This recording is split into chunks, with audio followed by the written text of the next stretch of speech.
Բարև ձեզ հետ Կարենն է, այսօր ձեզ ցույց տալ մի փոքրիկ մուլտֆիլմ, որը ստեղծել եմ 0-ից, այն ինչ կտեսնեք հեշտությամբ չի տրվել ինձ, յուրաքանչյուր այս մուլտֆիլմի շարժում, յուրաքանչյուր ալիքի ծփանք, կերպարների վարքագիծ արդյունք են իմ երկարատև աշխատանքի ու տրամաբանության, իհարկե կոդի վրա, նշեմ եւս մեկ անգամ ստեղծված է ծրագիրը բացառապես կոդի միջոցով եւ, այսպես ասած, նկարչական, գեղարվեստական տարբերակով, ոչ թե արհեստական ինտելեկտով, եւ այսպես անմիջապես ներկայացնեմ մուլտֆիլմը, ինչպես է այն ընթանում, այն բավականին կարճ է, զնաբանով, ահա այսպես,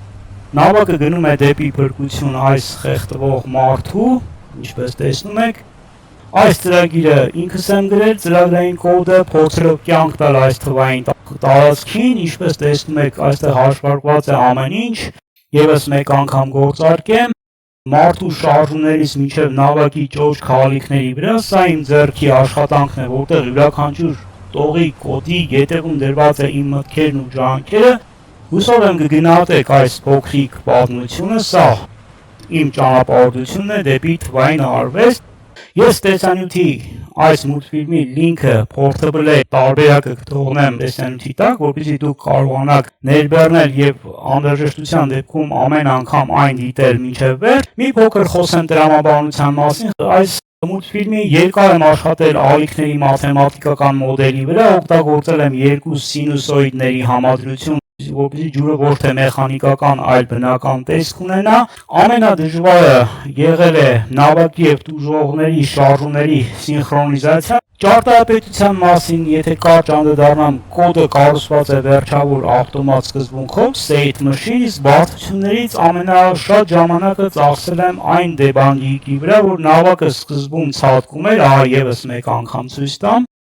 քանի որ frame rate-երի միջոցով կայուն չէր, ուստի ես այն օգտագործեցի Cloic-Tike մեթոդը անիմացիան հարթեցնելու համար, սա իմ անձնական ճարտարապետական լուծումն է։ Այս կոդի մուլտֆիլմի վրա ես ծախսել եմ մոտ 1 շաբաթ ժամանակ, որպեսզի այն աշխատի եւ լինի այնպես, ինչպես դուք այժմ տեսնում եք։ Կրկնվեմ եւս մեկ անգամ, դուք մուլտֆիլմը կարող եք ներբեռնել տեսանյութի տակ թողնված իմ լինքով։ Նաև նշեմ, որ ծրագիրը գրված է Python-ով, կոդը բաց է, մաքուր, չի պարունակում ըստ իս վնասակար տարր, դուք կարող եք ինքներդ ստուգել այն հղումով, որը ես կթողնեմ, ինչպես ասացի, տեսանյութի տակ, օգտագործել եմ ստանդարտ մաթեմատիկական հաշվարկներ եւ կարծում եմ այն անվտանգ է ձեր համակարգչի համար։ Այսքանը այսօր ես ձեզ ներկայացրեցի իմ կողմից կազմված առաջին մուլտֆիլմներից, հասարակ մուլտֆիլմներից 2D մեկը, մի նավակ, որը գնում է դեպի փրկության խեղդվող մարդուն փրկելու համար։ Եթե հավանեցիք իմ աշխատանքը, մի մոռացեք տեսանյութի տակ այս դնել լայք, բաժանորդագրվեք իմ ալիքին, որպեսզի բաց չթողնեք հետագա տեսանյութերը։